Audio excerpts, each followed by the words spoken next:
المرسلين نبينا محمد عليه أفضل الصلاة وتم التسليم وعلى آله الطاهرين وعلى أصحابه الطيبين ومن استنى بسنتهم إلى يوم الدين ثم أما بعد. So we begin as we should and as we always do with the name of Allah, the most beneficent and the especially merciful.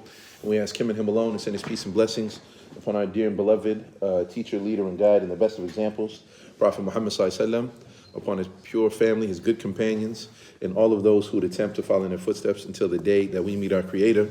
Allahumma ameen. So that's what follows. So again, welcome everybody. I want to say Jazakumullah khair for taking the time to come, inshallah, to hopefully benefit from the words and the wisdom of Allah subhanahu wa ta'ala and His glorious book. No doubt there's a tremendous amount of blessings and barakah and goodness in coming to the masjid and benefiting from hearing the words of Allah Azza wa Jal. And you think about all of the different things that we have to do, the responsibilities, the things that we're connected with when it comes to social media, emails, calls to family, etc. We have so many different things that we're pulled in, connected to, whether it's responsibilities or just, all these different things. And so we need from time to time to come to the house of Allah, to come and be around other believers, to be reminded about what we're really here for, why we're really here, and what is our purpose, right? And no doubt the best thing to remind us about our purpose is Allah Himself and His words, i.e. His book.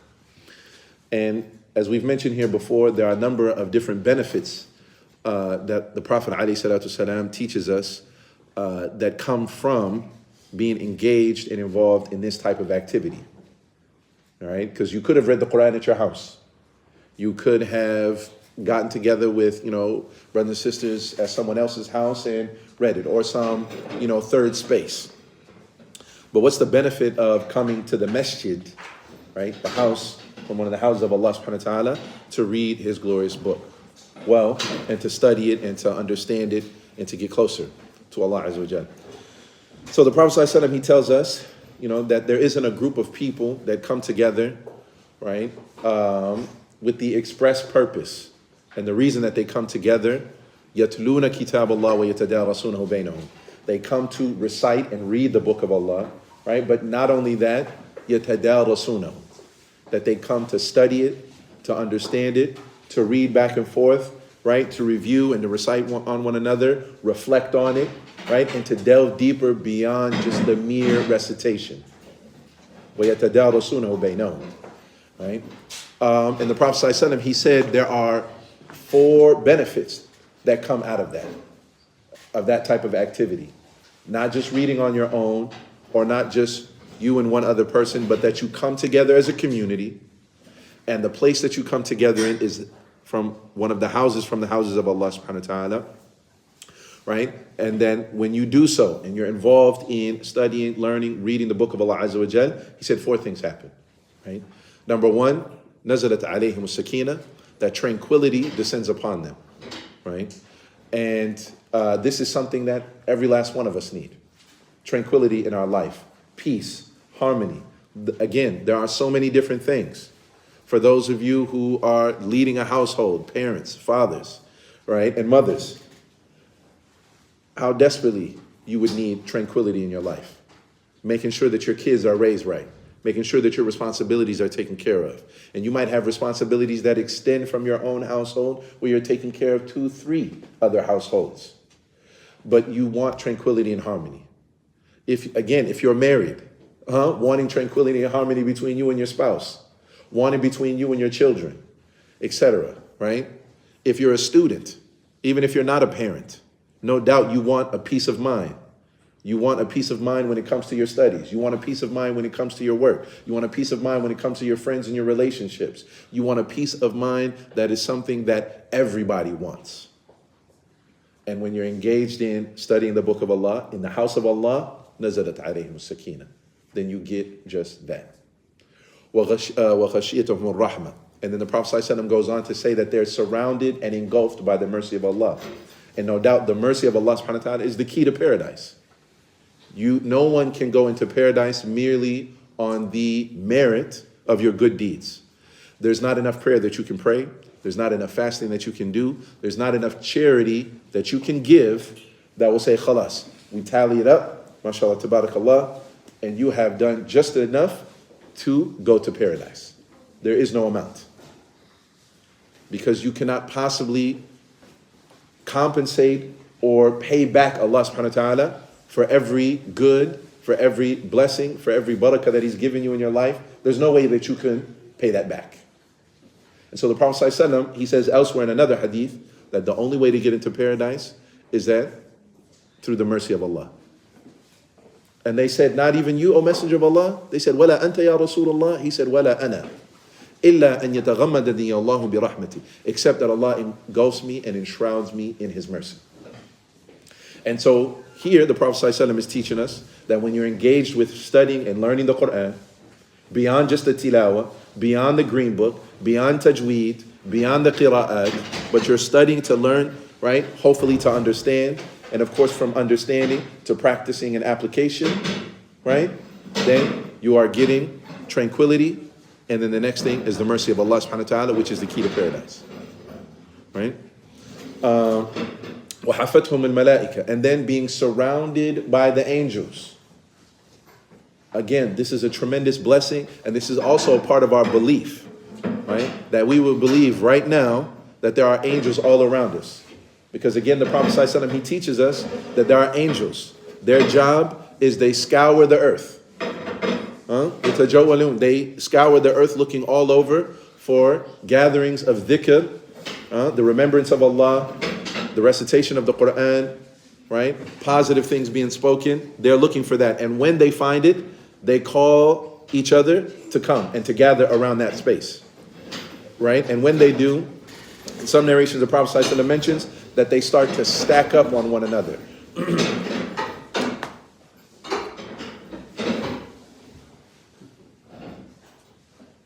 They stack up on one another, right? Until they create like a cylinder, right? Because they are surrounding that gathering, right? So, and they go straight up all the way till they stack up to paradise, right? But all of them are crowding and spacing and, you know what I'm saying, trying to, because they love nothing more than to hear the praise, the glorification, and the remembrance of Allah subhanahu wa ta'ala, right? Because unlike you and me, they don't have free will. So all they know, right, their sustenance, what keeps them going is the worship of Allah, the glorification of Allah, the praise of Allah. And so whenever they find that, nothing makes them more happy. And so right now we believe that there are, and we must believe that there are angels surrounding us right now. So that's the third thing. And the fourth thing, وَذَكَرَهُمُ اللَّهُ فِي مَنْ عِنْدَهُ. The Prophet ﷺ goes on to say that when you are engaged in this type of activity, and note again, when we say engage in this activity communally, together, that you're coming together, right? The last thing that he mentions is that Allah subhanahu wa ta'ala mentions you by name. فِي مَنْ عِنْدَهُ, with those that are with Him. And so, that who's with Him right now, brothers and sisters? Who's with Allah subhanahu wa ta'ala? The malaika, the angels. That means Jibreel alayhi salam, Mikael, Israfil, and the other angels that would be with Allah subhanahu wa ta'ala. Right? As we speak, they would know you by name. And what an honor that would be. Imagine if you were on social media, right? Imagine you're on social media. Nowadays, people pay money to have somebody do what? To give a shout out. Because that person is so popular, so famous, right? That them mentioning you or mentioning your name or mentioning your page or mentioning your tag or mentioning your whatever, right? Because of how big and how much status they have, them mentioning you, right? It's such a huge honor that people are willing to pay money for that. Now imagine the King of Kings is mentioning you, right? Not to just, the regular lay folk and the regular people and a bunch of people on social media, but some of the best of His creation, the malaika, and the greatest of the angels, knowing you by name, because they were told by Allah subhanahu wa ta'ala that these are my servants, that these are my slaves and servants who are praising me, worshiping me, glorifying me. And of course, if Allah subhanahu wa ta'ala is mentioning you in that way and in that manner, that means nothing but good for that person. that's an indication and a mark of nothing but good for that person. And this is important to keep in mind because the Prophet ﷺ, although he mentions these four wonderful things that come with studying and learning the Quran, benefiting in that way, right? And these four benefits, but he closes it off. He closes off this hadith with a dose of reality, right? وَمَنْ بَطَأَ بِهِ عَمَلُهُ لَمْ يُسْرِعْ بِهِ نَسَبًا. That whoever is slowed down, they don't have enough good deeds, right? It's too hard, it's too difficult. Just know that you cannot rely on Yawm al-Qiyamah. Don't rely on your lineage, your ethnicity, your background.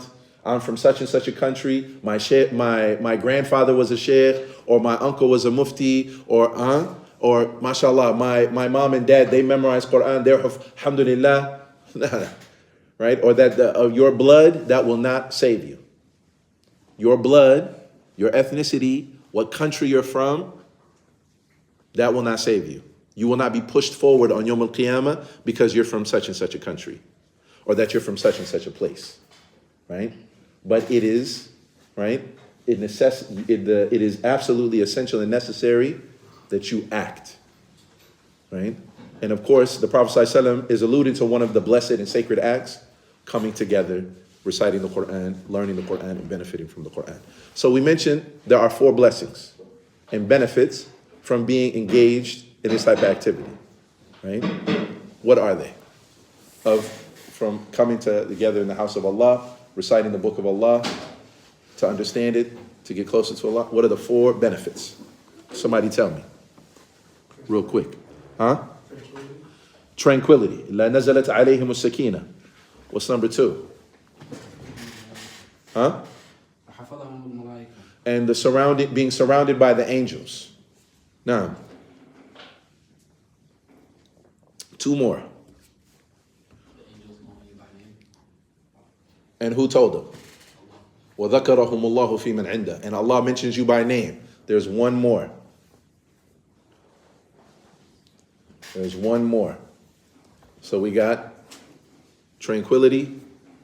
We have Allah subhanahu wa ta'ala mentioning you by name with the angels, being surrounded by the angels. There was one more.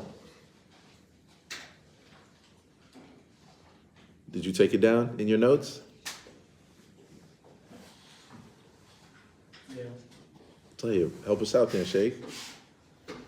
Don't leave me hanging. Is the one when the angels stack up on a cylinder? We already said that one. Khalas. Tell you, and the mercy of Allah subhanahu wa ta'ala. Those four, right? And this is taken from the hadith of the Prophet alayhi salatu wasalam. Tayyib. So we ask that Allah subhanahu wa ta'ala that He grant us knowledge that is beneficial, that He benefit us by the knowledge He has already given us, and that He increase us in that beneficial knowledge, and that it be a hujjah for us and not a hujjah against us. And we ask Allah subhanahu wa ta'ala to grant us the blessings that are mentioned by the Prophet Muhammad sallallahu alaihi wasallam for us here, and to make it one of those gatherings that has sakina, tranquility, mercy, that Allah mentions us by name, and that we're surrounded by the angels. Allahumma ameen. Tayyib. So, alhamdulillah, we're here to, like we said, go over the Tafsir of Juz Amma, and more specifically today we're going to be covering Surah Al-Nas. So last week we did Surah Al-Fatiha, right? And then we're going to go from Surah Al-Nas and we're going to work our way up through Juz Amma, all right? And so the first thing we need to know about this surah is the reason or the cause behind this surah being revealed. Why was this surah revealed, or what's the circumstance or the situation behind this surah being revealed? So it's mentioned in Sahih al-Bukhari that someone had done sihr or magic on the Prophet Muhammad sallallahu alaihi wasallam, and this is narrated by the wife of the Prophet sallallahu alaihi wasallam, Aisha radiallahu anha, our mother, and she mentions that this man, he did some sihr on the Prophet sallallahu alaihi wasallam. His name is Labid ibn al-Asam, A'sam, and he had done this sihr or magic where he tied some knots and he put it in a place where he thought that nobody would be able to find it. So the Prophet ﷺ, he became ill due to this, and the knots that were tied were thrown in a well. They were thrown in a well, and subhanAllah, this, the Prophet ﷺ had become very sick due to this, right? But then Allah subhanahu wa ta'ala revealed to him where those knots were in the well, and he sent some of the Sahaba, some of the companions, to go and to find it. And when they retrieved it from the well, there were 11 knots that were tied on it, right? There were 11 knots that were tied on it, right? Because sorcery or magic is not like what you would imagine or think of, or what we see on like television, somebody having a wand and, what I'm saying, some sparks flying or something like that. But it's relatively something that's unseen. Relatively, it's unseen in terms of how it works and what's being done, right? To harm or hurt the person or to do whatever. So anyway, so these knots, right? There were 11 knots, and then Allah subhanahu wa ta'ala revealed two chapters, Surah Al-Nas and Surah Al-Falaq. And those two chapters are known as the Mu'awwidhatan or the Mu'awwidhatain, right? And collectively, they are 11 ayat. Each ayah was recited and revealed and read, right, to release each of those knots. Al-Muhim, after that had happened, the Prophet ﷺ, after he received those two chapters from Allah subhanahu wa ta'ala, right, and that sihr was removed from him, he did not stop reciting or using those two surah as a means of protection, right? Because the word mu'awwidhatan or mu'awwidhatain is from the word a'udhu, right? Which is like to seek protection or refuge, right? To seek protection or refuge. So if you said the mu'awwidhatan, what it means are the two, right? Because the either alif and noon at the end or ya and noon, it means there's two, right? It's going to be muthanna. And it means the two chapters or two surahs that are used to seek protection. The two surahs that are used to seek or to ask for protection, right? Surah Al-Nas and Surah Al-Falaq. And subhanallah, the Prophet ﷺ, after this, like I said, he continued to use them up until he passed, sallallahu alaihi wasallam, for when he would go to sleep, for which he would use, right? He would say, قُلْ أَعُوذُ بِرَبِّ الْفَلَقِ قُلْ أَعُوذُ بِرَبِّ النَّاسِ, and Surah Al-Ikhlas, right? All three of these. And then it's mentioned also by Aisha radiallahu anha that he would recite those three, and then he would do what's called nafath, which is like dry spittle, right? So you don't actually spit in your hand, but it's right? And then he would wipe his body from his head down to however far his arms would reach from the rest of his body, right? So he would wipe. He would do that also. He would read those surah for the morning adhkar and for the evening adhkar, right? So you're supposed to read Surah Al-Ikhlas, Surah Al-Falaq, and Surah Al-Nas, right? When you, in the morning after Salat Al-Fajr, and you're making your adhkar, and then also after Salat Al-Maghrib, right? And then also for seeking protection from the ayn, from sihr, from all types of unseen harm, these surahs are used. And the Prophet ﷺ used to use it so much that when he later in his, towards the end when he was, ill, Aisha radiallahu anha, even though he wasn't able to do it for himself, she used to do it for him, right? The point though is that what? The Prophet ﷺ, right, was deeply connected to these chapters and using them as a means of protection and refuge with Allah subhanahu wa ta'ala from any type of unseen harm, which we'll talk about inshallah in the surah. But to summarize though, the reason why it was revealed, the Prophet ﷺ was afflicted by some type of magic, right? And then Allah subhanahu wa ta'ala revealed these chapters in order to use them as a means of protection. So not using some type of talisman or some type of, like some type of either rabbit's foot or necklace or anything like that, right? But rather, or ta'weez, but it was to use the speech and the words of Allah subhanahu wa ta'ala. Tayyib. Now, as far as some of the virtues of this surah, the Prophet ﷺ, he mentions that these surah were given to the ummah of Allah, the Prophet Muhammad ﷺ, and it was not given to any other ummah. Another virtue, like I mentioned, is that the Prophet ﷺ used to use them throughout his day, right? Throughout his day. We mentioned that, the adhkar al-sabah wal-masa, to read them before you go to sleep, right? If you are afflicted by ayn, right? Or hasad, or jealousy, right? These type of things. These are from the virtues of this surah, and that it is a means of protection, like we said, from some type of unseen harm. So now we get into the surah itself. قل أعوذ بالله من الشيطان الرجيم بسم الله الرحمن الرحيم قل أعوذ برب الناس ملك الناس إله الناس. We're going to take these 3 ayat first together because they're all connected. All right. So the first thing, قل, and this is a command from Allah subhanahu wa ta'ala to Prophet Muhammad sallallahu alaihi wasallam, and in turn all of his followers. So it's a command from Allah to the Prophet Muhammad sallallahu alaihi wasallam and his followers to say, right? He's commanding them, you need to say this. قل, right? A'udhu, that you need to ask, Allah is commanding us that we need to ask, seek, and request protection, right? With Allah subhanahu wa ta'ala, right? And this is something that's important because us seeking protection with Allah azza wa jal is one of the greatest acts of ibadah and worship, right? Known as al-isti'adah, right? Seeking protection, and seeking refuge, right?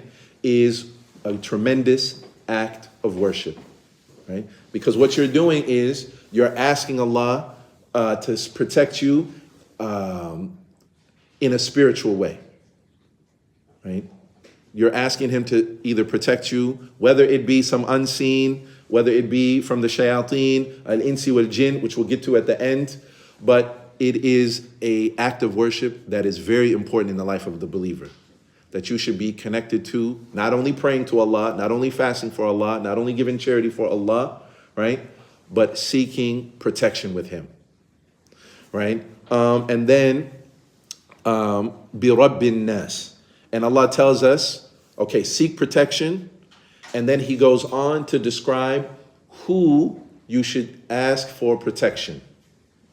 Who you should ask for protection. And he essentially gives 3 different characteristics of himself. 3 different characteristics of himself, right? So he's letting you know, when he tells you, ask for protection, he's telling you just who it is that you're getting protection from. Just who is the one that you're asking.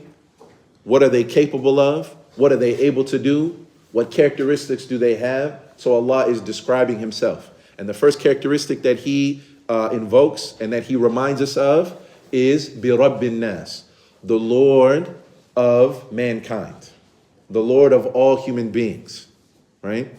And we explained that Allah subhanahu wa ta'ala being Lord, or being called Lord, right? This is from Tawheed al-Rububiyyah, right? And there are essentially 3 main actions that qualify Allah subhanahu wa ta'ala, right, to be Lord. There are other things that Allah subhanahu wa ta'ala does, and this is why he is Lord, right? He is Lord because he does all of these different things. But there are namely 3, right, when it comes to him being Rabb. And we spoke about them last week, right? We spoke about them last week in Surah Al-Fatiha, right? Because we said, Alhamdulillahi Rabbil Alameen, right? Does anybody remember, for anybody who was here, what were those main 3 that we mentioned? And I'll give y'all a clue. We took it from Surah Al-Baqarah. Right, yes. He's the only one who creates everything. That he is Al-Khaliq. Ya ayyuhan nas. right? اعبدوا ربكم الذي خلقكم والذين من قبلكم لعلكم تتقون. Allah says you should worship me, and then he explains why. Because I'm the one who created you. And I created those who came before you, i.e. I created everybody. Right? Okay, so this is one, that he's Al-Khaliq. What was the other one? Go ahead, Shay. He is the only one who provides. And that he is Ar-Raziq. Right? And in that same series ayat, right? That he mentions that he created the earth, right? And that he made the sky a canopy, right? And then he goes on, وَأَنزَلَ مِنَ السَّمَاءِ مَاءً فَأَخْرَجَ بِهِ مِنَ الثَّمَرَاتِ رِزْقًا لَكُمْ. So Allah mentions that he is Ar-Raziq, right? So that's number 2. Al-Khaliq, right? So one of the things that Allah does, one of his actions is that he creates. And all of it is creation. There are only 2 types of existence in that regards when it comes to creation.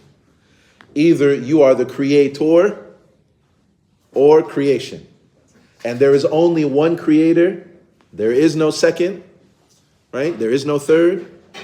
And everything else that exists is creation.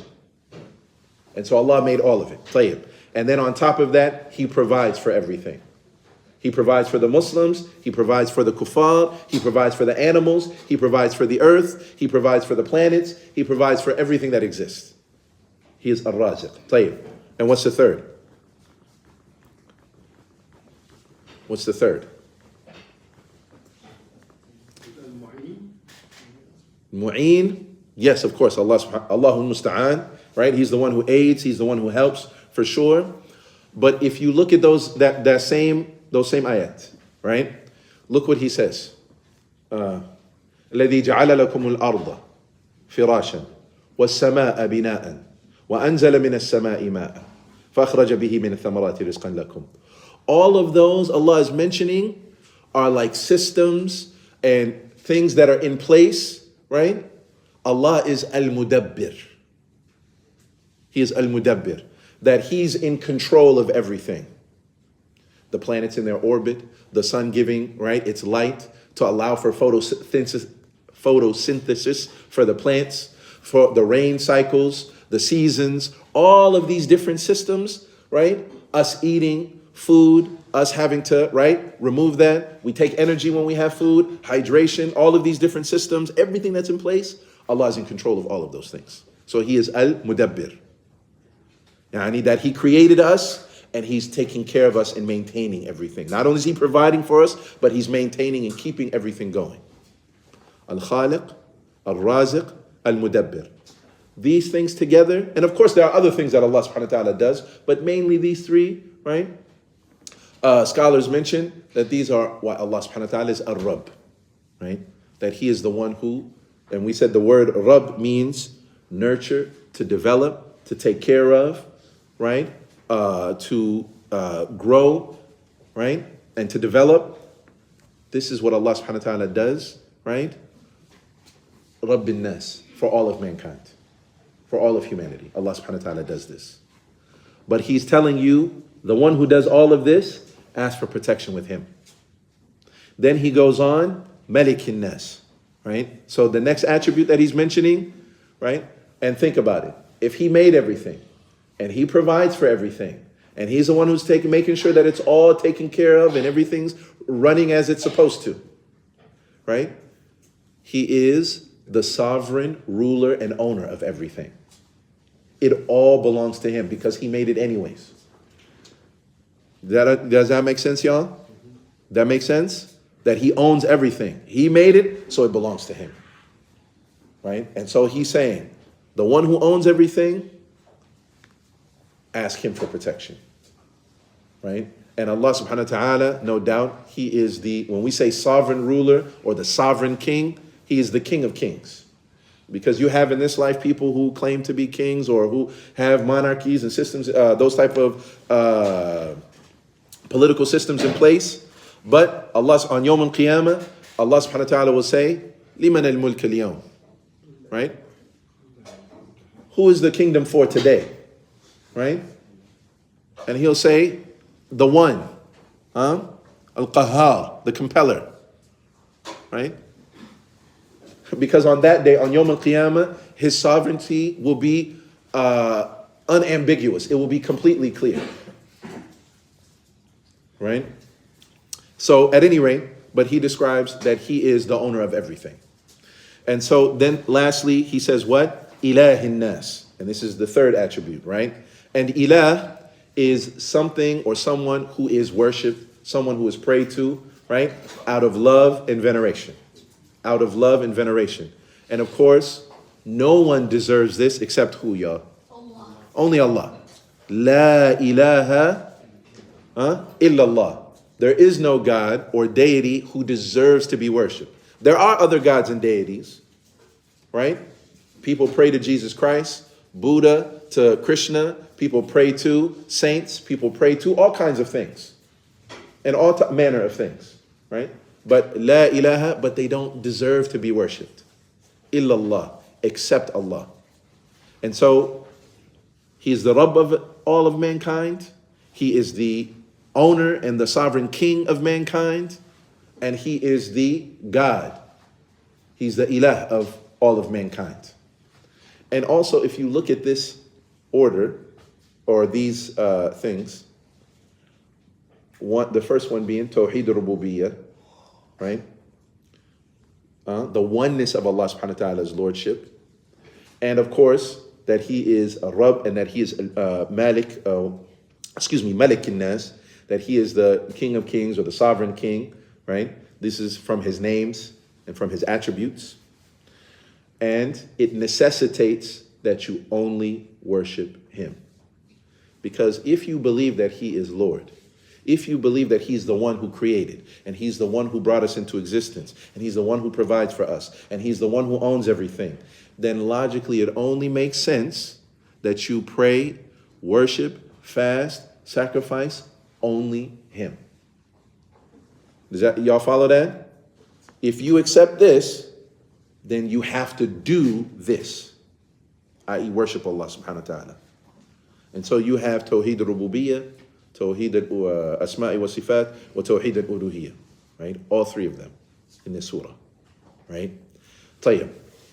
And essentially what is Allah telling us? That this is who I'm telling you to seek protection with. This is who I am. So that whatever it is that you're running away from, whatever it is that you're afraid from, whatever it is that's causing you to doubt, whatever's causing you to think twice, whatever's causing you to hesitate, don't be afraid. Because when I tell you to seek protection with me, I am the Lord of mankind, I am the sovereign king of mankind, and I am the only one who deserves to be worshipped. I am the true God of all of mankind. This is who you're asking protection with. This is who Allah is telling us to run to him. And then he goes on. من شر الوسواس الخناس الذي يوسوس في صدور الناس. So we're putting these two together now. من شر الوسواس الخناس, from the evil of the whisperer, يعني the shaitan, the devil, who whispers evil in the chests of men, and that he is al-khannas, that he withdraws, right, after he whispers in the chests of men. الذي يوسوس في صدور الناس. So al-khannas is the one who retreats, and then الذي يوسوس, the one who whispers في صدور الناس, in the chests or the breasts of men, in the chests of men. Now, this ayah, Allah subhanahu wa ta'ala, first he told us who we are seeking refuge with. Now he's telling us who we're seeking refuge from. He's telling us, you're asking for protection with Allah, and now he's telling us who we're seeking protection from. What are you asking Allah to protect you from? And he tells us from the one who whispers, and he's describing shaitan, right? And if you look at shaitan, this is all that he has over mankind, is that he whispers, that he invites, and he suggests. He whispers, he invites, and he suggests. But after that, After that, it is you and I who have a choice, right, to act on what he whispered to us, what he suggests to us, and what he's inviting us to. All right? And it says, Al-Khannas, min sharr al-waswas al-Khannas, from the evil of the one who whispers and then he retreats. Because when he whispers to somebody, right, he makes a suggestion and then he leaves. So the way that plays out is that the Prophet ﷺ, he mentions that we have a qareen, right? You have a qareen from the malaika, from the angels, and you have a qareen from the jinn, from the shayateen.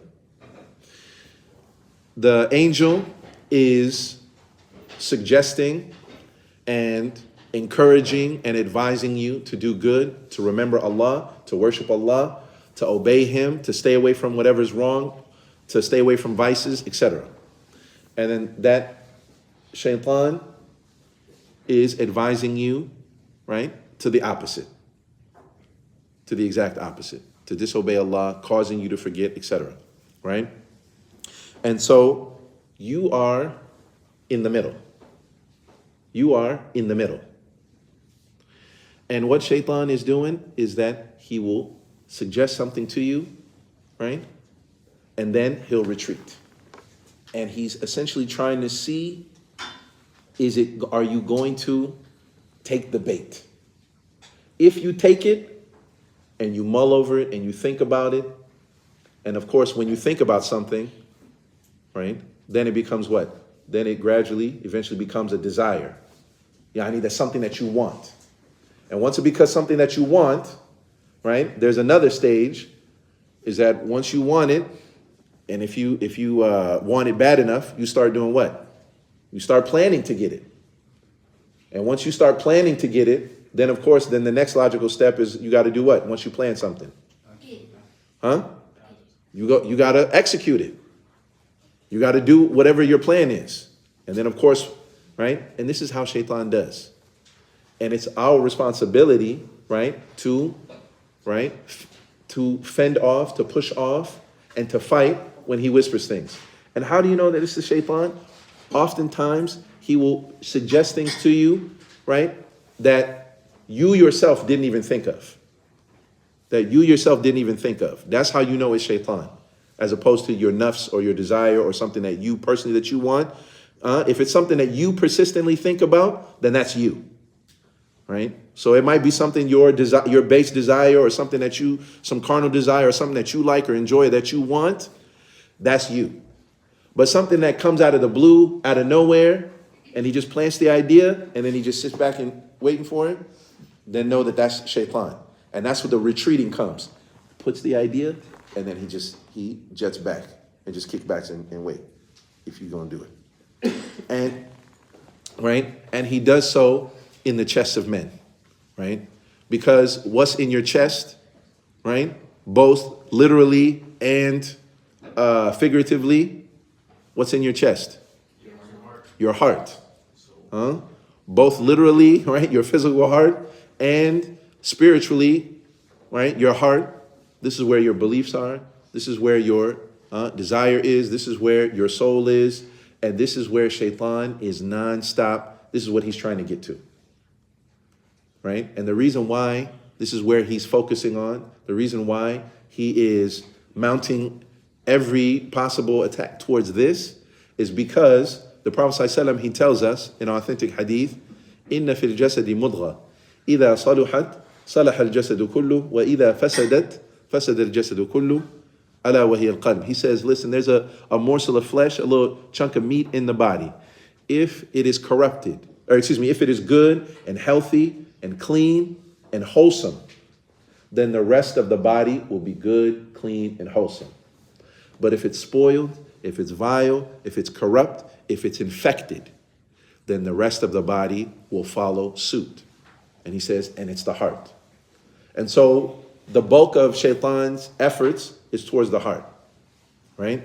And so I'm gonna mention to you 7 major goals that shaitan has that he's trying to reach when he's trying to get to your heart and what he's trying to get you to do. 7 main goals that he has.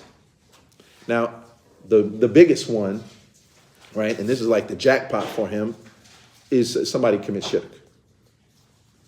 He's trying to get you to commit shirk in some way, shape, or form to worship other than Allah. And brothers and sisters, don't be mistaken and don't be fooled to think that shirk, right, or to associate partners with Allah means only to bow down to like trees and to statues and so on. Someone can take their own desires as their God, their ego, their hubris.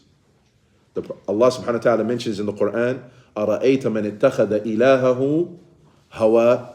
Have you not seen the person, right, who takes their own desires as their God? Right? Someone's God could be a political system. Someone's God could be their own personal philosophy. Someone's God could be their desires, etc. It could be their tribe.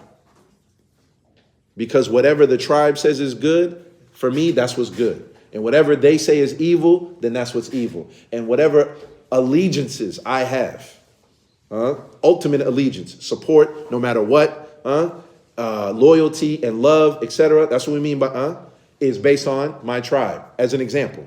Or my disassociation, my animosity, my enmity, whatever my tribe says, or whatever my country says, or whatever you understand? All of those, right?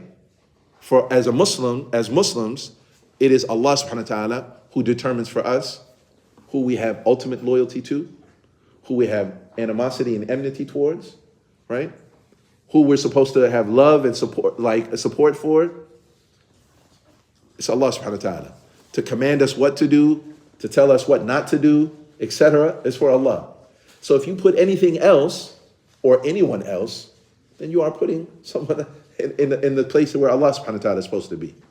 Yes, Akhi. Do it count if you really think about it, like think about Allah and if you who created Allah, think about it. Like, Now, we'll get to that, inshallah. But that is one. As a matter of fact, that is one of the things will shaitan uses. So we said number 1 is shirk.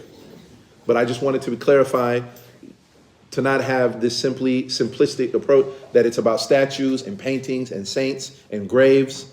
It can take many shapes. Shirk can take many shapes and forms.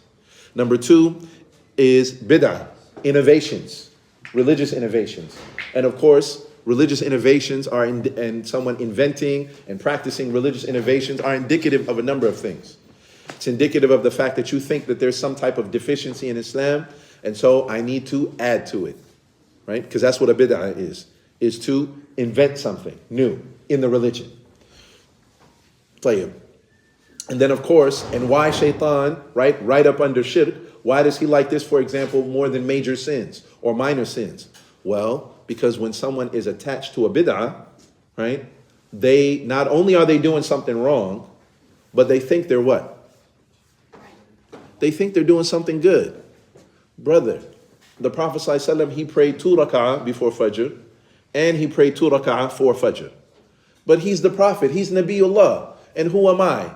I'm less than dirt. I'm, subhanallah, we're nothing compared to Prophet Muhammad ﷺ. We're just adi. So I'm going to pray 3 rak'ah. How are you going to tell me that's bad, brother? I'm just adding an extra rak'ah because I'm not like the Prophet Muhammad ﷺ. We're not even like the Sahaba. So it sounds good. And that person thinks they're doing good. And so it becomes that much more difficult to take someone away from that and to convince them that what they're doing, that they need to stop. This is why shaitan, right after shirk, that's why he likes that. Play him. Thirdly, then the next thing down, if he can't get you to do this, then it's major sins, right? And of course we know major sins would be zina, killing, would be theft, would be etc., right? Sorcery, all of these are major sins, right? So, okay, you still Muslim, well, unless it's sorcery, but now I've gotten you to do these major sins. All right, and then the next step down from that, if he can't get you to do this, right? This is the order that he's going in. If I can't get you to do this, then the next thing I'm going to try to get you to do are minor sins. All right? So then I can't get you to do a minor sin, then the next thing I'm going to get you to do is to waste your time. Waste your time. So for example, wasting time would be like watching sports. Let's say, for example, watching basketball or soccer. You'd be like, hold on, watching soccer you saying this is from Shaitan? No. No, you watching a game, you watching a tournament, you watching a World Cup, no problem. But you watching soccer back to back for 5 hours, 6 hours, 4 hours, and you looking up stats, and you knowing all the players, and you talking about who's being traded, and how many millions they got paid for, and how much did this country pay for this particular team. And you are spending you're consumed with that, and you're not doing nothing else. Or any other sport for that matter. I'm not trying to pick on soccer per se. Could be basketball, could be football, right? Again, you're wasting all your time, right? But Shaitan is like, all right, at least now I've minimized the good that this person's doing. At least he's not out there volunteering, charity, helping other people, right? Even for his own self. He's not praying, he's not making dhikr, he's not reading Quran, memorizing Quran, learning, etc. Right? He's just doing what? Khalas, the Shaitan has boxed that person in by him wasting time. And that wasting of time, right, could be anything.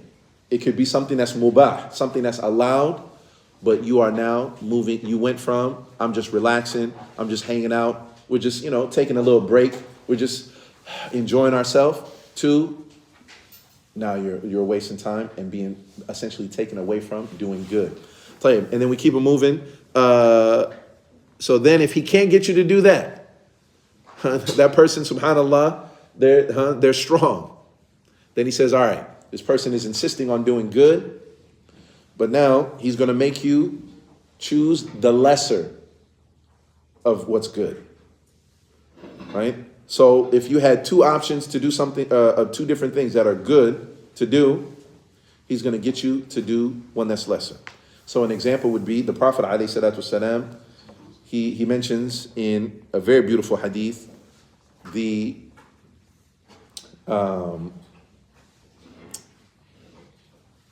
most beloved acts to Allah subhanahu wa ta'ala. Right? He said the most beloved acts to Allah subhanahu wa ta'ala. Or excuse me, the most beloved person to Allah is the one who's the most beneficial to the people, the one who puts out good and positivity into the community. Right? أَحَبَّ النَّاسِ إِلَى اللَّهِ أَنْفَعْهُمْ لِلنَّاسِ. But he goes on to mention a number of different deeds that are most beloved to Allah subhanahu wa ta'ala. Right? He says, أَحَبُّ الْأَعْمَالِ إِلَى اللَّهِ سُرُورٌ تُدْخِلُهُ عَلَى أَخِيكَ الْمُسْلِمِ. And the most beloved act to Allah is for someone to put into the heart of the believing brother or sister, right, happiness, to make them happy, right? And then he goes on to mention, right, to remove some type of debt from that person, to remove hunger from a person, right? And then he says, and this is the shahid, he says, for me to walk with my brother in some need that they have, right? لأن أمشي مع أخ لي في حاجة, right? حتى يقضيه, until he takes care of whatever that need is. He said, the Prophet ﷺ, he said, it's more beloved for me to do that, to walk with my brother, to help him take care of his need until he completely dealt with it, right?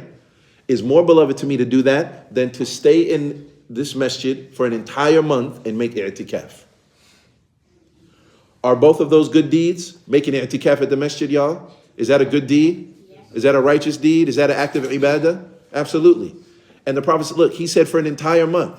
And imagine, what are you doing in the masjid if you're making i'tikaf? If you've ever made i'tikaf at like in Ramadan for the last 10 nights, what are you supposed to be doing at that time? Huh? Well, obviously you're fasting, making dua, making dhikr. What else? Reading Quran. What else? Praying. What else? Being with the group. Meeting with other brothers, other believers, right? Reminding each other. What else? That's it. It's a spiritual retreat. You're not supposed to be doing you're not supposed to be looking at politics. You're not even supposed to, your family, you're not even supposed to leave the masjid, right? To do anything else. You're supposed to stay there and not do anything else except worship Allah. Sleep, ibadah. Sleep, you know what I'm saying? Dhikr, dua, cry, That's it. That's all you're supposed to be doing in i'tikaf. No doubt a tremendous act of worship. And the Prophet ﷺ said, but you know what though? If I had to choose between the two, me helping my brother, taking care of my sister, looking out for them, they had some need, they had some issue, they had some problem, they had something that they needed to deal with in their life, and I'm able to help them and help them deal with that until that issue is resolved.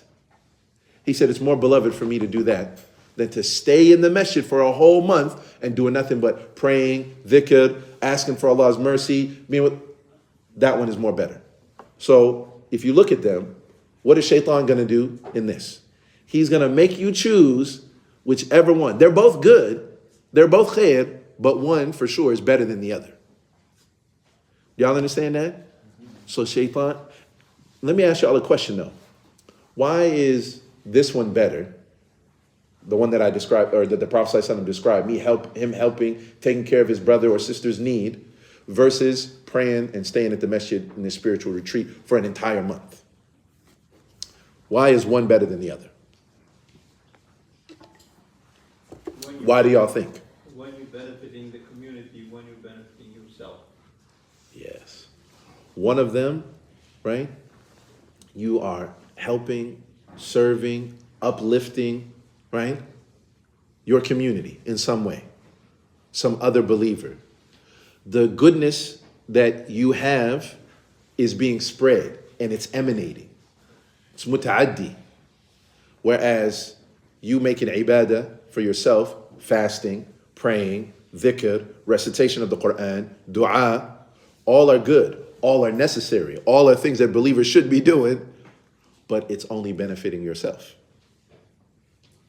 And so this also shows the importance of, right, looking out for others in Islam, that it's deeply concerned with helping and looking after, and right, that a Muslim, a believer, shouldn't be somebody who's just in the corner making ibadah and he's not doing nothing else. He's not helping others, looking after others, serving others, taking care of others, ila akhiri.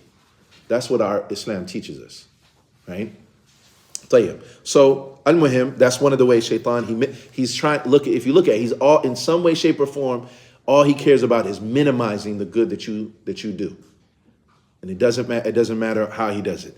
All right, so then now that was, we said waste time, lesser of the two goods. And this is the last one. If he can't get you in any of those 6 ways, the last thing he does is he releases his ranks and his armies, right, to harm you in any way that they can. Whether it's through people bothering you, where he whispers to them, motivates them, somehow inspires them to bother you, curse you, hurt you, harm you in some way, shape, or form.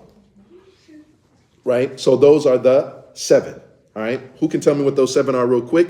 Because then we want to talk about 4 tactics that shaitan uses to enact those things. The first one is committing shirk. Huh? First one is shirk. Inventing something new in religion. What was that? Inventing something new in religion. A bid'ah. Tayyib. What's number 3? Major sin. Number 4. Minor sin. Number 5. Wasting time. Number 6. The lesser of 2 goods. Right? He's skewing up your priorities when it comes to doing good deeds. Gathering armies and Nah. And subhanAllah, I want to mention another one about the skewing the priorities when it comes to choosing good deeds. And one that I see that happens often in our times today, especially around young people when they start practicing. You will see sometimes young people who start practicing, right? And they prioritize the wrong things when it comes to practicing. You will see people prioritizing wearing a khamis. You'll see them prioritize, for example, the clothing, both brothers and sisters. But then you'll see them, those same people who are now, quote unquote, thinking that they are becoming wadad, but they still are disrespectful to their parents. And still do not prioritize looking after their parents and taking care of their parents. And they see the outer part, which by the way is easier, because it's easy to throw on a khamis. Huh? All you got to do is go to, you know what I'm saying, the store, pick one up, right? You take it out the package. Hopefully you iron it, crease it, you know what I'm saying, make it look good. Throw it on and khalas, that's it. There is no internal change that has to happen. But when your abu, your hoyo, your mama, your baba, they tell you to do something that you don't want to do, right? Or the arguing, the back and forth, right? This is something, this is a really common, widespread way. And the irony is, subhanAllah, from the kaba'ir, one of the worst sins that you can do is what's known as uquq al-walidain, is neglecting the rights of your parents. So, you know the other kaba'ir, sorcery from the kaba'ir.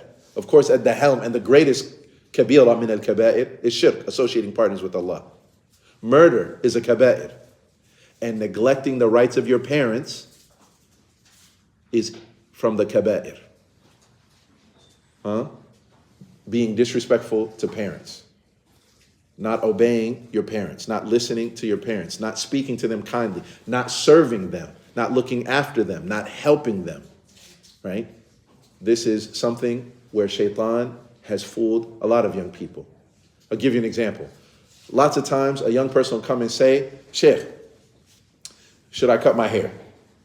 My parents are telling me to cut my hair. Didn't the Prophet ﷺ say, or have long hair? Is it halal? Right? But his mom and dad is insisting that they do it. And we're not talking about somebody who's like 27. We're not talking about somebody who's 26. We're talking about somebody who's 12 years old, 13 years old. Still living in their parents' house. Mom and dad still paying for the phone bill. Still buying all their clothes, etc. My answer to them, usually, 9 times out of 10, is let's not look at whether or not did the Prophet ﷺ do, did the Prophet ﷺ not, is it halal for you to grow out your hair, or is it not? Let's not look at that for a second. Let's look at your mom and dad are telling you, your abu and your hoyo are commanding you, they're saying, in our house, this is what we want. They're telling you to do something. And instead of obeying them, and instead of listening to them, your first inclination, your first instinct is to not listen to them and obey them. Your first instinct is to what? To go outside and to ask some stranger who you barely know or never met, to ask them, do I have to, or should I not obey my mom and my dad? And I say, you have a big problem right there, first and foremost. If that's your first instinct and your first inclination, is to go ask somebody, yes, a sheikh, yes, an imam, right? But you don't know them from Adam. And you come in and asking them, when your mom and dad feed you, house you, take care of you, look after you, when you sick, they the one that's going to make your doctor's appointment, drop you off and pick you up. And I could go on, right? So that's something that, subhanAllah, very, very widespread. And similarly, like we said, with the garments and the clothing. You'll see some people who, mashallah, like I said, not just the khamis, the crisp, with the, everything is the, mine is, mashallah. They got the shamal, they got the Omani style, the whatever style, Yemeni style, mashallah, tabarakallah. They got the look down. But their akhlaq, their character, their mu'amalat, not just with the parents in the example I gave, but then with dealing with other people.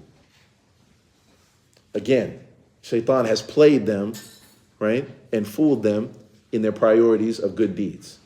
Doesn't mean that the other one's not good deeds. A Muslim looking like a Muslim, that's good. And they're doing it in order to, you know what I'm saying, show, to look and be recognized as one of the Muslims. Alhamdulillah. If they have the right niyyah, inshallah, that's accepted by Allah. But which one is more a priority? A khamis or being respectful, being kind, right? Muhammadur Rasulullah. وَالَّذِينَ مَعَهُ أَشِدَّاءُ عَلَى الْكُفَارِ رُحَمَاءُ بَيْنَهُم. Right? Muhammad is the messenger of Allah subhanahu wa ta'ala says, Muhammad is the messenger of Allah. Right? وَالَّذِينَ مَعَهُ. And those who are with him from the believers, right? أَشِدَّاءُ عَلَى الْكُفَارِ. They are stern and harsh and have no chill. عَلَى الْكُفَارِ. For the disbelievers, the enemies of Islam, those who are attacking Islam, maligning Islam, harming Islam.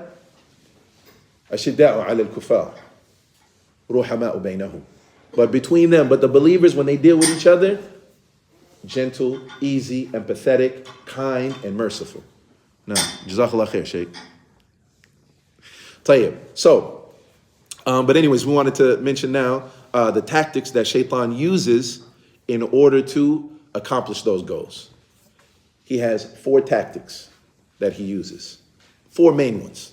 There's plenty. Obviously, Shaitan's playbook is extensive, right? He's been at it for a long time, right? Since the beginning. Since our father Adam and our mother Eve, Hawa, he's been at it for a long time. So his playbook, no doubt, is extensive. But 4 main tactics that he uses, right, to get us. The first one is that he beautifies your deeds. He beautifies your evil deeds, right? Shaitan, right, as Allah subhanahu wa ta'ala mentions, right, that Shaitan beautified their deeds for him. أعمالهم, that he beautifies their deeds for them. So when you're doing something wrong, when you're doing something evil, let's say, for example, if it's a bad deed, or excuse me, a bid'ah, right? Again, the rationale is what? This is a good deed, brother. How are you telling me that this is something wrong? I'm going to fast every single day. Not once in a while, Mondays and Thursdays, because that's not enough. I have so many bad deeds and I can handle it. I'm going to fast every day. And the Prophet ﷺ, he expressly forbade this, right? Some of the companions, right, and in particular some of the young companions, they mentioned, I'm not going to get married. One, he said, I'm never going to get married. Another one, he said, I'm going to pray all night and I'm never going to go to sleep. And another one, he said, I'm going to fast perpetually, every day, right? And the Prophet ﷺ, right, he said that I marry women, that I pray and I sleep, right? And I fast and I break my fast. And whoever, فَمَنْ رَغِبَ عَنْ سُنَّتِي فَلَيْسَ مِنِّي. And that whoever desires other than my way, then he's not from me. But the point here is what? Their intention was what? We want to do something good. We want to do something right. And we're doing more of what the Prophet ﷺ is telling us to do. So what's wrong with that? Again, Shaitan is beautifying it for them in their minds. Or, for example, someone's vaping. Someone vapes, all right? And they say, Akhi, it's not that bad. It's not weed. You know what I'm saying? I'm not smoking marijuana. It's not, you know what I'm saying? It's not popping pills. Akhi, it's just vaping. People are allowed to do that inside. Can't you even do that indoors? Don't people vape indoors? And it's not that big a deal. It's not, it's not khamr. Astaghfirullah. A'udhu billah. I would never drink khamr. It's just vaping, brother. It's not that big a deal. So he minimizes it and tries to beautify it for somebody. And what ends up, essentially what is doing is the person is rationalizing in their head. And instead of looking at something as being good or that it's not that big a deal, they should be looking at who they're disobeying. The greatness and the magnificence of the one that they're disobeying, i.e. Allah subhanahu wa ta'ala. But this is one of the tactics Shaitan uses. He beautifies and minimizes. Right? Tayyib. Second thing is doubts. Shubuhat. And what's challenging about doubts, shubuhat, is that there is a shred of truth to it. Shubuha is something that has some truth to it, and it's wrapped in doubt, right? And this is why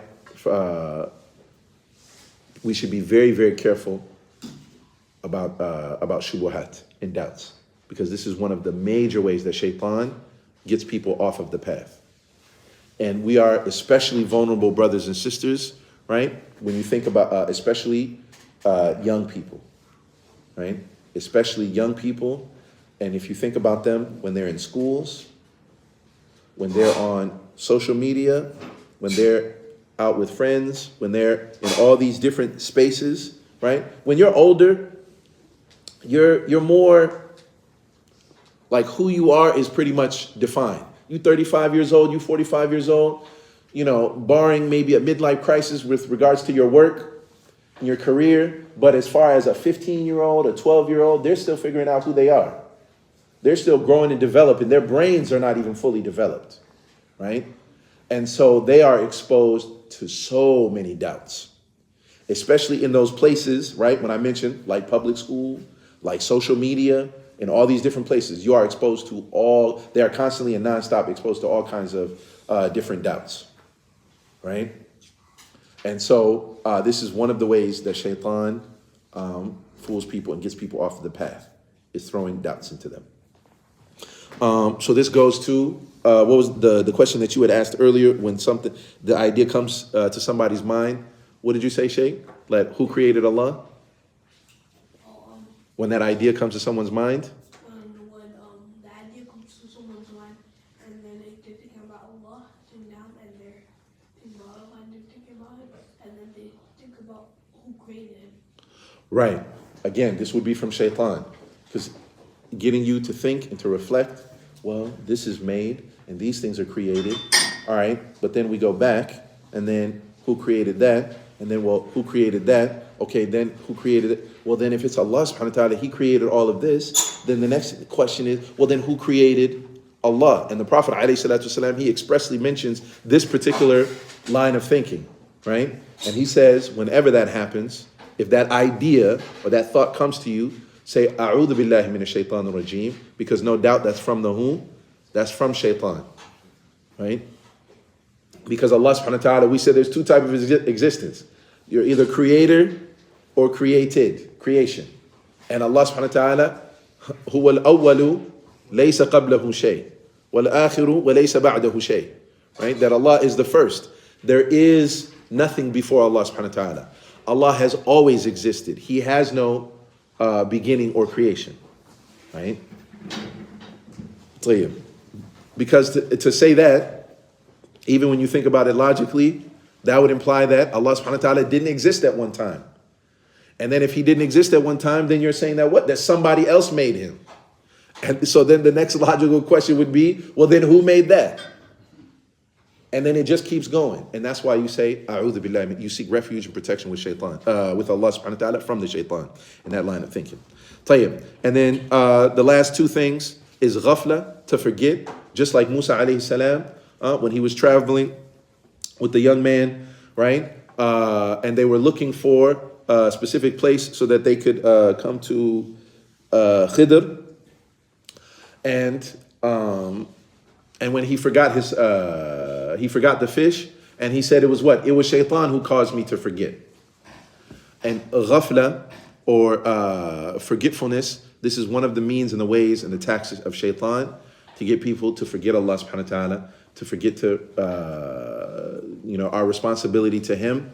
This is why whenever you're making adhkar and dhikr, right, it's called what? Remembrance. You're reminding yourself, right? When you're making dhikr, you're reminding yourself of your responsibility to Allah, your commitment to Allah, what He's given you. That's why it's called dhikr, right? To remember. And then lastly is fear and grief. Fear and grief. These two things, fear is being afraid, khawf is being afraid and thinking of the future. What will happen and what's going to happen. Which, by the way, brothers and sisters, do you have control of the future? No. I'm asking all of you, do you have control over the future? No. Do you know what's going to happen in the future? No. No. Something that you don't have control over, something that you don't know, and shaitan busies you with thinking about that. And that's you being anxious and anxiety. Or he's causing you grief and sadness over what has happened in the past, right? So maybe you committed some sin, maybe you did something wrong, maybe you did something and you knew better and you feel bad about it, but you stay stuck and you wallow in it and you stay stuck in that sin or you stay stuck in that mistake. And Shaitan, he gets you to stay back there and get stuck. And what ends up happening is either he gets you stuck in the past with sadness and grief, or he gets you stuck worrying about and thinking about the future and being anxious about the future, which causes you to neglect the here and the now and being in the moment. And if he can do that, then in another way, he's gained a victory. Because instead of you worrying about, because all you have is right now. That's all you got. Because do any of us know if we're going to live till tomorrow? No. None of us know. That's not guaranteed. And the past, once it's occurred, can you do anything about it? Even if you make tawbah, even if you make istighfar, do you travel back in time to make tawbah and istighfar? No. When do you make tawbah and istighfar? Now. Is right now. So there's nothing you can do about the past, and there's nothing you can do. There's no point in being anxious and worrying about the future. All you can do is be busy with righteous actions right now. Matter of fact, a man, he asked the Prophet Muhammad sallallahu alaihi wasallam, right? He said, Ya Rasulullah, mata sa'a? When is the hour? The day of judgment, right? He said, when is that? And the Prophet alayhi salatu wasalam, right? In his keen mind and his, prophetic wisdom, he doesn't say simply that I don't know when the hour is. Only Allah knows when the hour is. Because of course that's not, only Allah subhanahu wa ta'ala knows, right? But rather than simply answer that question and then be done with it, he redirects this person's attention. And of course, by us learning this hadith, he's also redirecting our attention. He says, don't worry about when the hour is. He says, what have you prepared for it? What are you doing right now? So that if death comes to you, khalas, you have good deeds, righteous actions, so that hopefully Allah subhanahu wa ta'ala will look on you favorably. So hopefully that Allah will have mercy on you. So hopefully that Allah subhanahu wa ta'ala, right, will enter you into his good graces when that hour comes, whenever that is. What are you doing right now? So that last tactic, right? So now we mentioned 4, that he beautifies sins or minimizes them, that he causes doubts in someone's heart, or that he causes someone to forget, in ghafla. And then lastly is fear and grief. The fear is related to the future, and the grief is related to the past, which causes you to not live in the moment, to not live in the present. Right? طيب.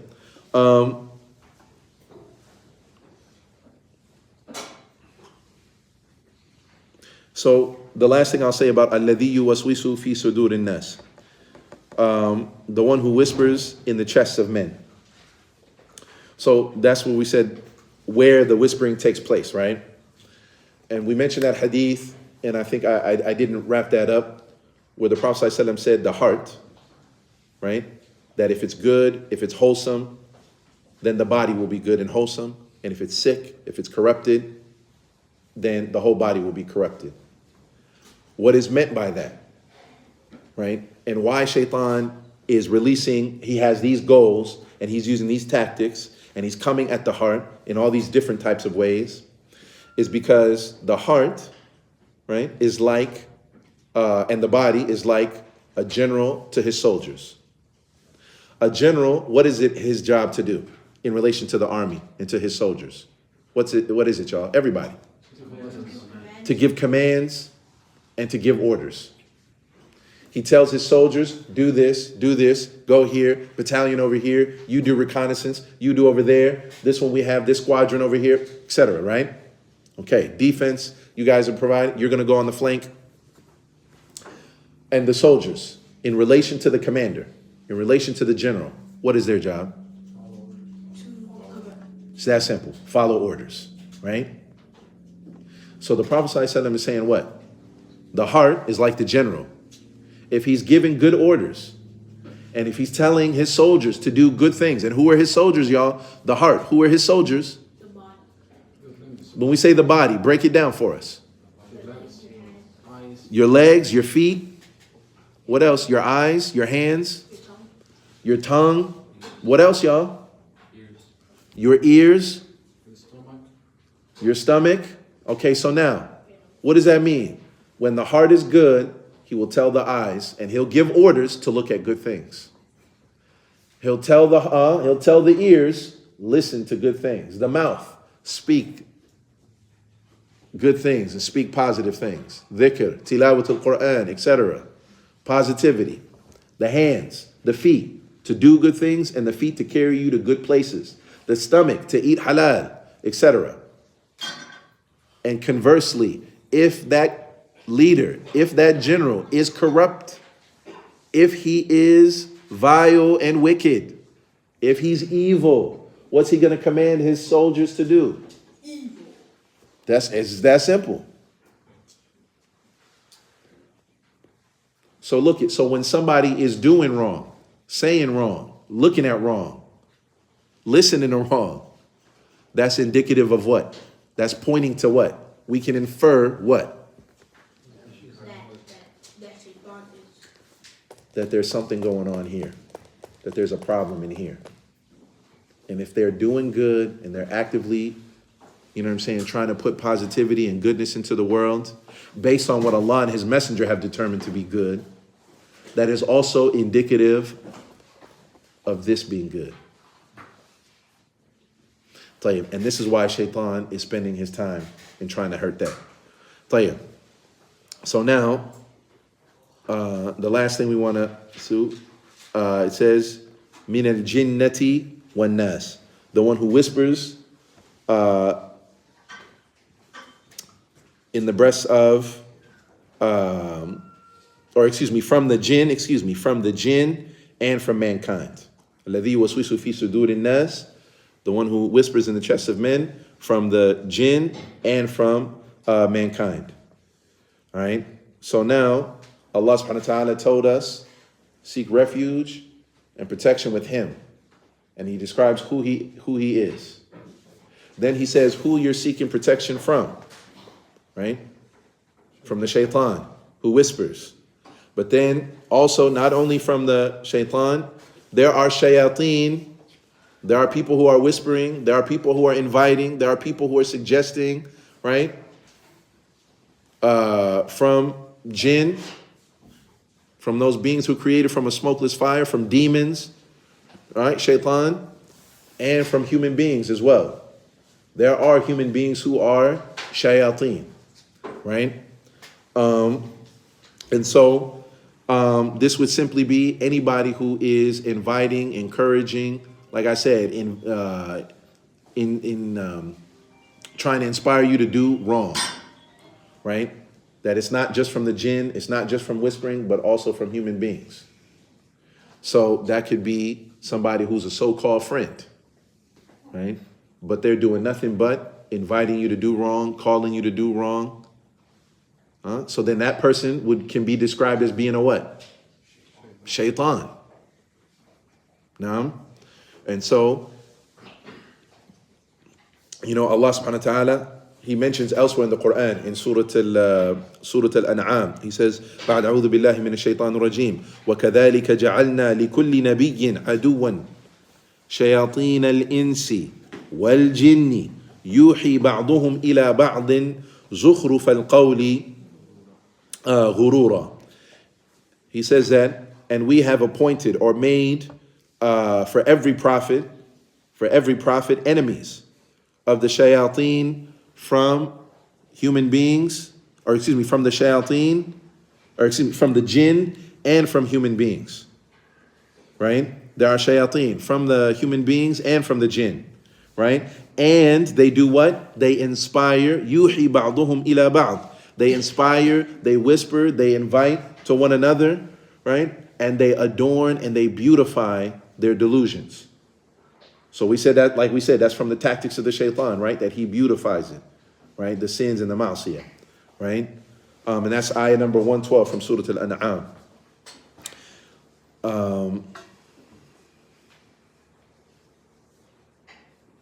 And subhanAllah, also there's a hadith that's mentioned in Musnad Imam Ahmed that a man, he came to the Prophet ﷺ, he said, Ya Rasulullah, right? Sometimes I say things to myself that I would rather fall from the sky, right, than say them out loud. And the Prophet ﷺ, he said, Allahu Akbar, alhamdulillah, alladhi radda kaydahu ila al-waswasa. Right? And he's speaking about shaitan. And how I mentioned to you earlier, how you're in the middle. And you have an angel inspiring and trying to encourage you to good, and shaitan who's inspiring you to evil. So one of the Sahaba, he came to the Prophet ﷺ speaking about this, because he's thinking it's himself. He's saying, listen, O Messenger of Allah, there's this idea in my head. There's this thought that came in my mind that it's so vile, it's so bad. I would rather be thrown from the highest heights of the sky and flung out. To be what? He's essentially saying, I'd rather die than say that thought or that idea or that state, to say it out loud, to articulate it. He's saying that's how bad it is. And what did the Prophet ﷺ say? He said, Allahu Akbar. Allah is great. Allah is greater or greatest. All praise is due to Allah, the one who returned this kaid, this plot of the shaitan to simply be just a waswasa. It's just a whisper. Because if you look at it, and how do we distinguish that one is that it's the Sahaba and himself versus shaitan? The idea to the Sahaba, he hated even that the idea even came to him at all. That's the Sahabi himself. So if you put yourself in those shoes, the idea comes to your mind and you say, A'udhu billah, astaghfirullah. I would never do that. I would never like that. I'm embarrassed to even say it out loud what it is. That's you. And then the idea, that thought, that's how you distinguish that it's from the shaitan. You don't even like the idea. It didn't come from you. And the Prophet ﷺ, he said what? All praise is due to Allah, that he's clarifying for you that it's just a whisper from the shaitan and you repelled it back. Or excuse me, that Allah subhanahu wa ta'ala repelled it back for you.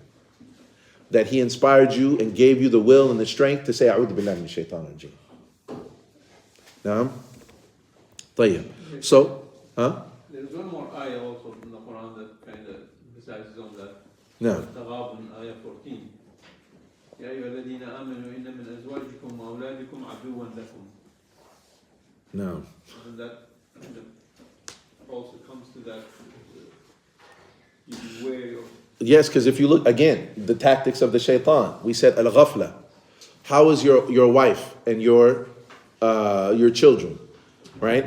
Obviously, they're not fighting you, but shaitan can utilize them to cause you ghafla, because ultimately, at the end of the day, as much as you love your wife, as much as a man loves his wife, his children, etc., how dear they are to him, the sacrifices that he'll go through for them, his ultimate priority at the end of the day is Allah subhanahu wa ta'ala and the worship of Allah. But he can become distracted. He can be pulled away. And he forgets his priority. Matter of fact, depending on their level, they could even be pulling him backwards. Right? Again, and shaitan may utilize them in order that this man or this woman, and vice versa. It could be a woman and it's her husband who's like an enemy to her because he's driving her away from Allah subhanahu wa ta'ala. But the point is that shaitan can use them to forget Allah subhanahu wa ta'ala. So for example, the Prophet Aisha radiallahu anha, she mentioned when she was asked, what was the Prophet like in his home? She said that kana fi khidmati ahlihi, that he was at the service of his family. Right? She said that he was at the service of his family, his wife and his kids, or his wives, I should say, and his children, right? She said, but then when the salat came, it was as if he didn't know us. She said, when the salat came, it was as if he didn't know us. My priority is Allah subhanahu wa ta'ala. You will not distract me right now. I've helped you. I helped you with the house. I helped you take care of things. I've looked after you. I've done what I needed to do. But right now, I have this greater priority. You cannot distract me. She said it was like as if he didn't know us. So no doubt, for sure, Again, that is along those lines. Definitely a tactic of shaitan. But it's not that they're combatants to you and you have to shun your family and you have to, but you cannot allow that, right, to dissuade you from your priority. Now, طيب. So what are some of the benefits that we get from this surah? Number one is the command of Allah subhanahu wa ta'ala that we should seek protection with him, right? Whether it be from against the shaitan, whether it be from shayateen, from jinn or human beings. But Allah is commanding us to seek protection from him, and that protection and that act of seeking protection is an act of worship. It is a tremendous act of worship. Secondly, that shaitan is our enemy and that we should take him as an enemy. And so when he's whispering, when he's inviting, when he is beautifying, he will present himself as he is a dear friend to you and he's looking out for you. But Allah subhanahu wa ta'ala clearly tells us in the Quran that shaitan aduun lakum fattakhidhuhu aduwa, that he is an enemy to you, so take him as an enemy. fattakhidhuhu aduwa. Now, and we mentioned a number of his different tactics. And a part of taking him as an enemy is that you have to be aware of his tactics and the different goals that he has.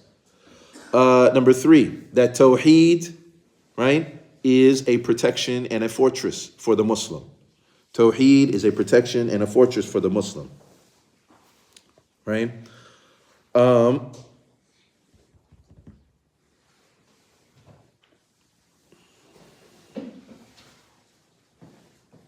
Another thing is, right, this is not expressly mentioned, but it is implied that we need to learn, right? Because you cannot seek protection with Allah, and you cannot do that unless you learn, right, the way that the Prophet Muhammad sallallahu alaihi wasallam did it. Like we mentioned that he does before going to sleep, right? Or the different adhkar that you make, or for seeking protection from sihr, or from the ain, etc. That would mean you'd have to what? You have to learn how to do those things from the sunnah of the Prophet Muhammad sallallahu alaihi wasallam. طيب, and that with that we'll close. وصلى الله وسلم على نبينا محمد وعلى آله وصحبه أجمعين وآخر دعوانا أن الحمد لله رب العالمين.